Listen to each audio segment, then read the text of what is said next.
async. Now before you understand this tutorial, you should already be familiar with the previous tutorial where I talked about how to insert data.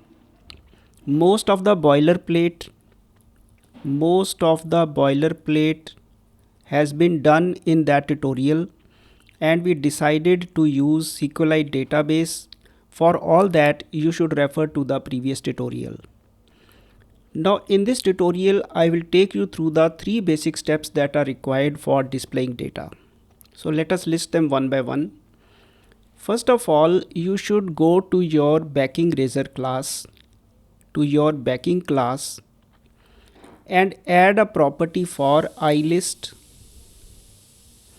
Let us say we want to show a collection of product objects. So iList product, and give it any name getSet. So that getSet property you will have to add, and this will be public. This let me call it prods for a while. So this is a property called prods that has been added as a member to the backing class.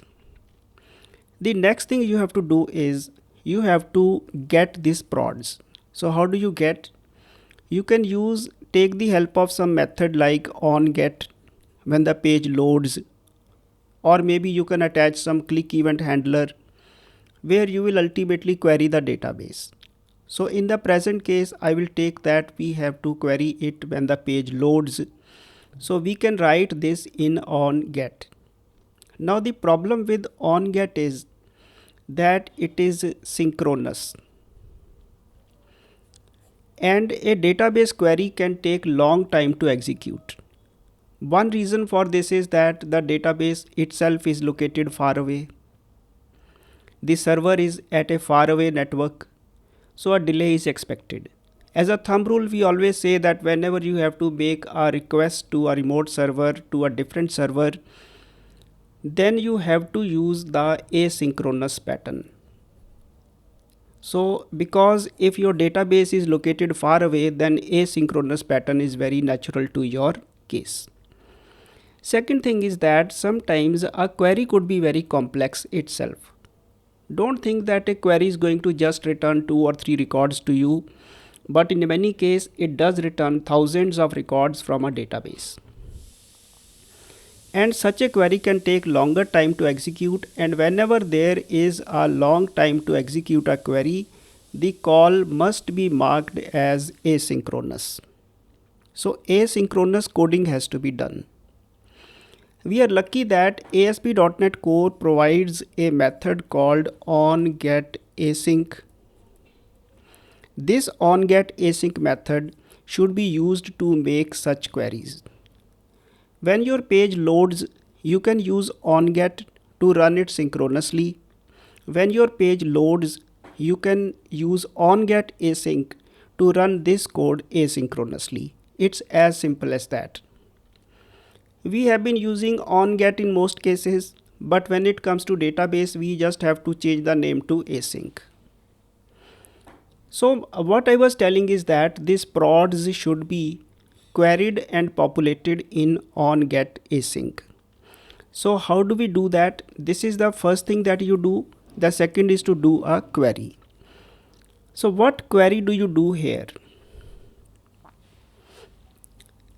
In the constructor, we already have this context cached due to dependency injection. You can see the tutorial on insert. So what you will do is you will write _ctx. This is the context that has been cached. Dot products, the DB set, the table in our database. This gives me the entire products. And to obtain it, execute the query, I will further call toList. Now toList is not used in this case. You will use toListAsync. This is also a ready-made function that is available to you. For this, a namespace for Entity Framework Core has to be added. Otherwise, this will not be available. You can see the code that I will show in a moment to take a look at the namespace that is required. So this function will return you the prods. So we will write prods is equal to. So now I am here. I declared this prods as a property in my backing class, and in my async method I write prods is equal to context.products.toList async. These two changes you will need in your backing class. Now let us come to your Razor page. In the Razor page we have to simply run a for each loop. So you can write for each at for each where prod in model dot prods. Model dot prods means that the collection that this property is now accessed in the for each loop model dot prods. And now it is fairly easy to understand that we have our for each in place. This prod will give me the first product, second product, and so on.